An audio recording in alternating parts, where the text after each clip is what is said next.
кумитаи ҳолатҳои фавқулодаи Тоҷикистон мегӯяд 45 хонаводаи аз сел зарардида дар деҳаи Зугванди вилояти Мухтори Кӯҳистони Бадахшонро ба маконҳои амн интиқол доданд.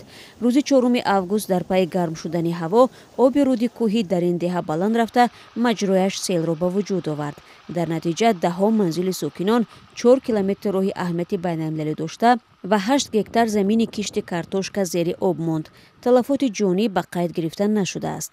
дафтари матбуоти ҳукумати вилояти Мухтори Кӯҳистони Бадахшон 6 август дар фейсбук навишт: раиси вилоят Алишер Мирзонабод ва як комиссия дар ҷои ҳодиса қарор доранд. ҳамчунин дирӯз Эмомалӣ Раҳмон, президенти Тоҷикистон, дар ин замина бо раиси вилоят телефонӣ суҳбат карда тақозо намудааст ки осебдидагон дар ин рӯзҳо бо хӯрока ва маводи ниёзи аввали рӯзгор таъмин карда шаванд. зарари расида аз ин офати табиӣ ҳисоб карда мешавад. дар айни замон мақомоти вилоят дастур гирифтанд ки барои мардуми бехона монда дар ҷои бехатар манзилҳои нав бунёд карда шаванд.